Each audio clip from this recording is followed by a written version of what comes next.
Well, hello everybody, and welcome to another episode of We Watch Shudder. My name is Michelle, and who is here with me? It's no, hang on, I know this. It's JD. That's right. Yeah. Oh, JD. it's JD. It is always JD. Oh, I was gonna ask if you need to Hooray. phone a friend or something. Whose line is it anyway? Not mine. No, wait. Who wants to be a millionaire? Completely different question title. Anywho, hi. Here welcome. we are. What's happening right now is we're making a brand new episode on a Sunday night, and it's not often. I don't think maybe ever that's ever happened. Throws our whole mojo off. Our whole balance is skewed. My feng shui of my body is wrong. Right. We need to.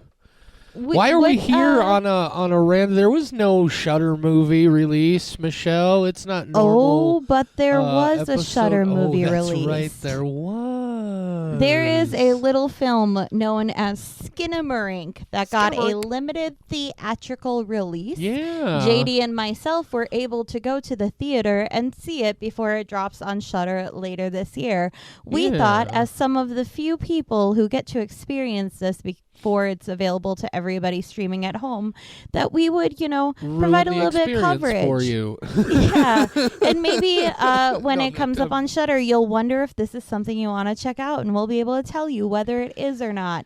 And then we are going to delve a little bit deeper in the later part of this to get into a couple more spoilers, but we are going to try to keep it spoiler-free / spoiler light. I think this movie you just need to know nothing about it going into it. So spoiler light, I think, will be the category of this. Yeah, we'll tell you something. Yeah, about because not as many people are going to have the opportunity to have seen it right now. We're going to do our best to not dig this one entirely too far apart. But we are going to tell you our thoughts, guys. It's a Shudder and IFC midnight release. It's going to be on Shudder later. I think in just a couple of weeks, sometime in February, but don't quote me on that. I may just be conflating that with something else, and I'm not 100% sure. But so what did you know about Skinamarink going into the movie, Michelle? I had seen whispers about it on, I believe, Bloody Disgusting, which I follow for a lot of horror news, and then a couple random articles on Facebook, and all I did was read the headlines about how this was a really big deal in festivals. I knew very little about it outside of just headlines and the IMDb page when I went to bookmark it and note when it would be released. And then before we saw Megan, I guess before I saw Megan, because you deliberately skipped the trailer, there was a trailer for Skinamarink that made me very excited because that was the first thing I had actually seen in motion about this film. How about you, JD? Yeah, very similar. I had heard rumblings about the movie on horror Twitter and various other places. Started to get all sorts of talk, and it's you hear it's this super lo-fi, ultra low budget, $15,000 movie that is making huge impact, and a lot of people chattering about it. It suddenly is not just coming to major horror streaming, but gets an opportunity for a theatrical release. That's going to catch your attention in late 2022, early 2023. And so I deliberately went out of my way to know as little as possible about this movie going into it here earlier this evening. I didn't see a single trailer. The only concept of it I had is from that one very frequently used promotional image of what looks like a child in a poorly lit hallway, and just knew it had a reputation, and so that's where I was going into this. And man, I'm not gonna lie, I kind of wish I had known a little bit more. Well, with you saying that, should we get a little into it? Yeah, let's. Why don't we go ahead and start with some skull ratings here, Michelle, and give people a whoa, wait, where, yeah, and I don't know what I'm doing here right now. Okay. I'm trying to imitate my impression of how people will be reacting to our skull ratings, I think is what I was trying to do. Okay, sounds good.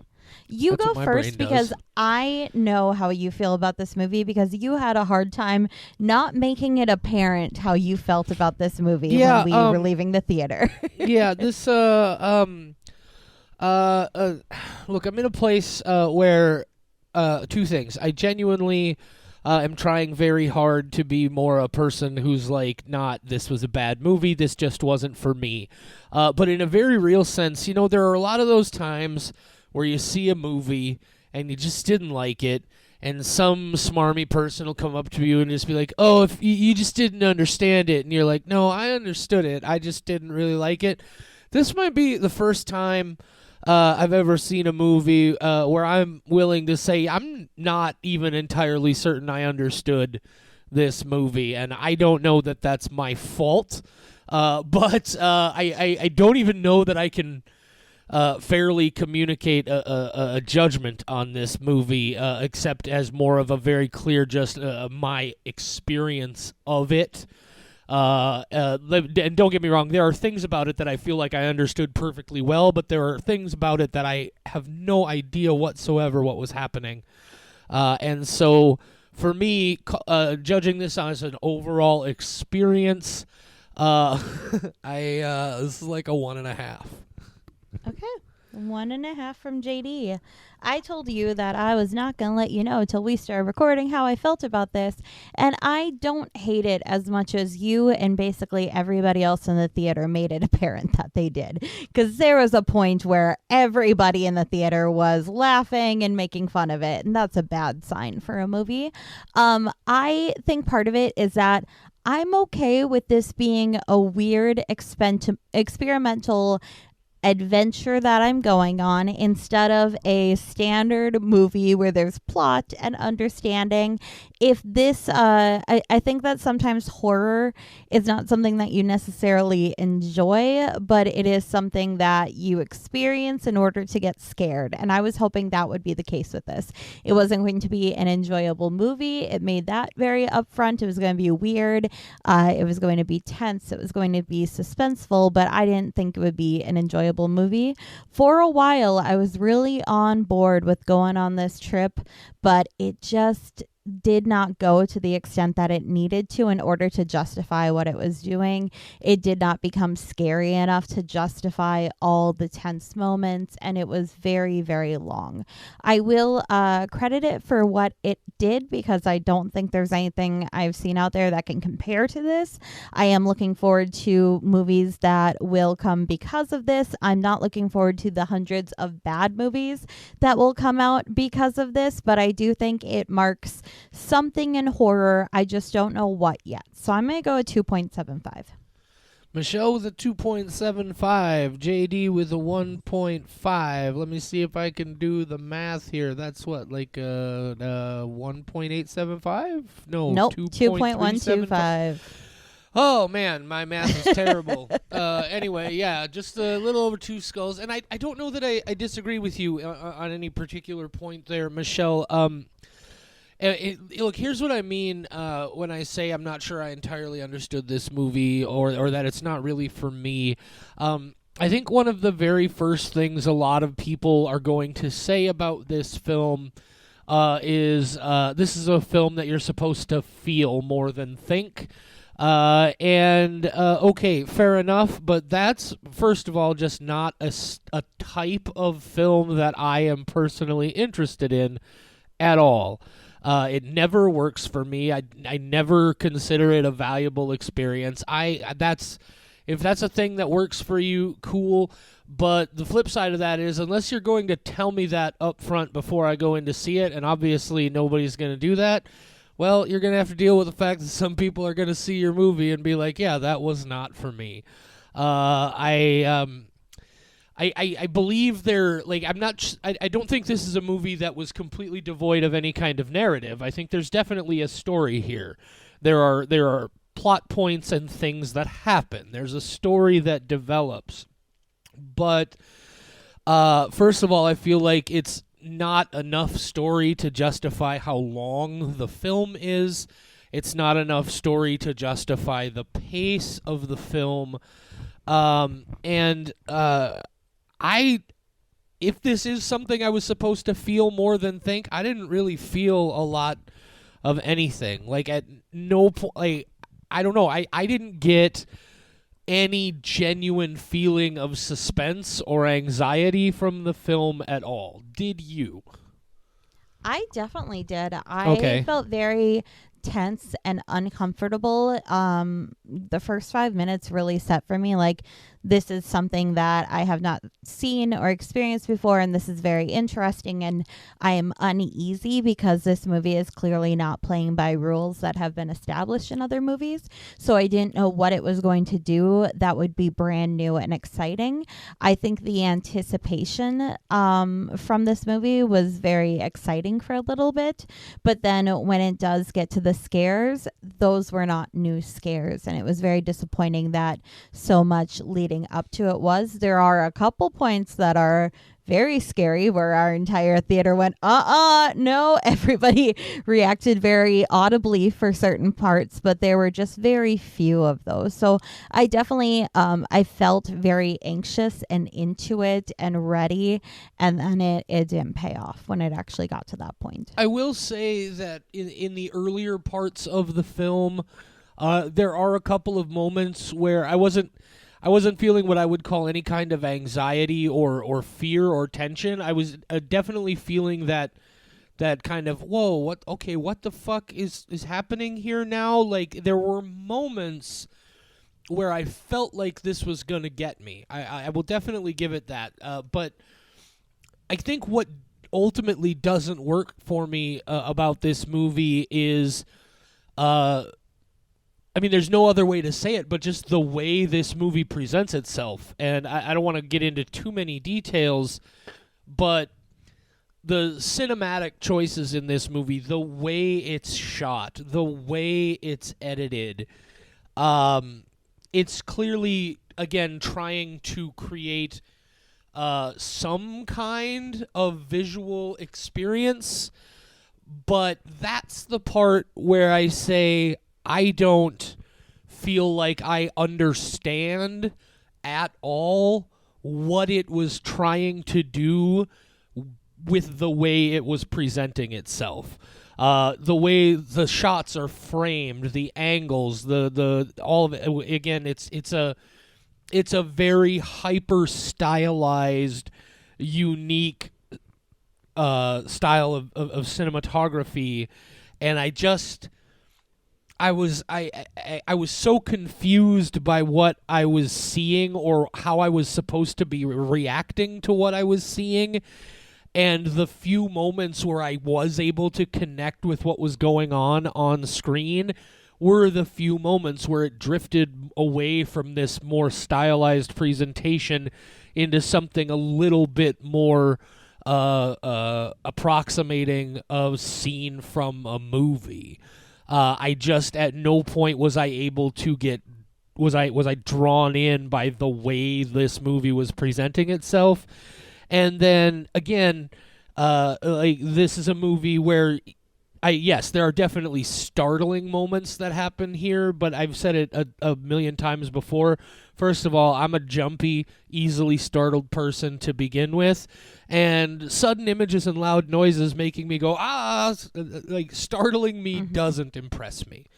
And agreed. so, yeah, there are definitely moments here where I was very much startled, and I went, but, like, I'm sorry, that's not an accomplishment to me.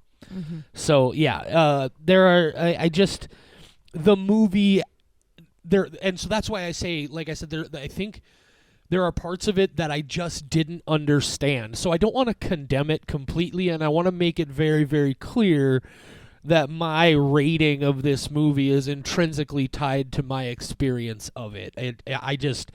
This movie didn't work for me at all. Yeah, and like I said, it did work for me for a while. And I think part of it is I was really tense and I was really anticipating what this movie was going to do. And then it just went on for a very long time, and I did not know anything about the creator, but this was directed, written, and edited by Kyle Edward Ball. Now I know that he creates YouTube shorts. And so I think this kind of movie as a YouTube short, this kind of concept definitely would work for the audience It feels like at most about a 20-minute idea that got stretched out into a I don't even know how long movie. Exactly. It's clear that these kind of concepts come from somebody who is used to working in shorts, but having us this tense and this questioning what is going on and this like discombobulated, for an hour and a half is way too long. Like I've seen people suggest like, oh, somebody should make a feature horror film that's like a Backrooms movie. And I don't think they should. I think a big part of the whole Backrooms thing is it functions as a short film thing, right? I think if you tried to take what people do with that concept and expand it into a feature-length idea, it's going to be the same thing as this. It's going to just be like, okay, what's going on? When is something going to happen? And some things are just better as short ideas.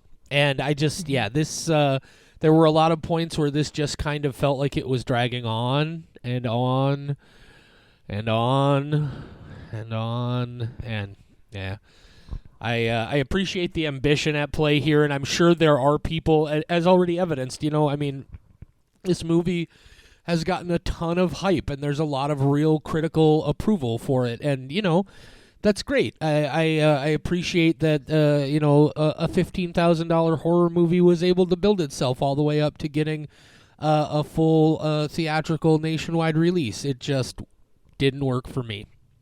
Mm-hmm. Is there anything that you think we should talk about in a spoiler section of this? I don't even think we really need to, I was Michelle. going to say, I think kind of this top level is working, and we can always cover it when it actually comes out on Shudder, but I thought we wouldn't have as much to say, but I think we've kind of hit on all the points that are big to me without really revealing too much about what this movie is. Yeah, I guess what I would say is the one thing that I guess that might be a mildly spoilery is just the my biggest question, I guess, is when I talk about the visual style and the presentation of the movie is like whose perspective am I supposed to be experiencing this movie from? Like that's the one thing I'll say is it's just it feels like such a random chaos assembly of images and sounds.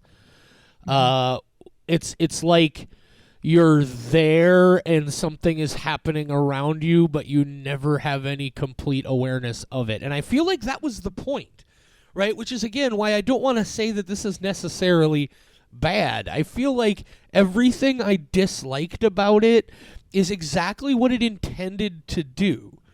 And so, again, I feel like for the people who this movie works for, it's really going to work for them.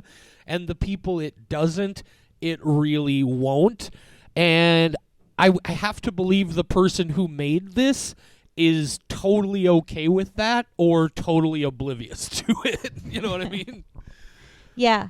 I had kind of the same thing about the perspective because for a while I thought, oh, this is shot very low because it's from a child's perspective. It begins with the child in a hallway and then there's a Lego shot. This all happens within just the first couple minutes. But then there's a very high shot from the ceiling and random shots. And I think part of it is somewhat from a child's perspective, but it's also somewhat meant to feel off. Like clearly this part is not from the perspective. It did make me uneasy, and I kind of liked that about it. Yeah, and I did read a review that said something that did lock something into place for me. It suggested that the presentation of the movie wants to exist in more of a liminal space sort of thing, where it's almost supposed to be like replicating that confusion, like between, like when you first wake up and you're not sure if you're still dreaming or what, and you're in a dark room and gazing into darkness, and maybe you start to hallucinate things.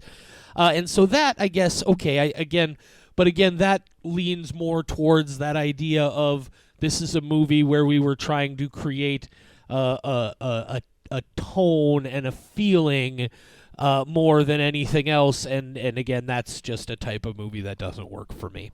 So I think I don't really know that there's much more that we need to delve into here on Skinamarink until the Shudder drops, so that we can maybe come back and revisit it. Do you have any final thoughts, Michelle? I'm just hoping that this puts us one step closer to the House of Leaves movie that we deserve, because that is a type of movie or a type of book where the movie is going to have to really play with perspective and with making things very eerie and playing with time. Sure. And I feel like this might put us closer, because now we see what works and doesn't work with this type of storytelling. It was something I haven't seen before, and I'm hoping that it puts us closer to what I want, which is a House of Leaves movie. Please, not one that sucks, not one that's basically the Kevin Bacon movie that sucked and said that it was not based on House of Leaves, but absolutely was based on House of Leaves, and that I'm still mad about. So what movie was that? I don't even remember, but it was Kevin Bacon. It came out like a year or two ago. I'm still really angry at Kevin Bacon for making that and they them. I'm just mad at Kevin Bacon right now. We're feuding. Yeah, I think my only other thought on this is I hope we've managed. Look, guys. So Michelle and I have opinions, right? And this one really didn't work much for me, and it worked a little bit more for Michelle. But again, keep in mind, this is a movie that has gotten rave reviews and moved itself from this tiny little short film, or not short film, but this tiny little independent film, and built its way all the way up to getting a nationwide theatrical review. Go see this movie if you can while it's in the theater. If for no other reason than you love horror movies and you love the idea of small-time independent horror movies getting a chance to go to the theater, please go see this and develop your own opinion on it. And if for no other reason than we need every ticket we can get every time there's an opportunity like this. So please go see it. We'll talk about it in more spoilery detail when it drops on the streaming service. Go see it regardless of our unfortunate personal outlooks on it. I think that's the way I want to say it. Yeah, I think this is something that's good to be immersed in, and sure. not, put on during, like while you're at a party with friends. Right. And I think a movie theater is a good place to do that because no one's allowed to talk. It's dark. This is all you're doing. You can't multitask. Yeah. So experiencing this in the theater feels like the right way to do it. It's going to be better than when it's a home release.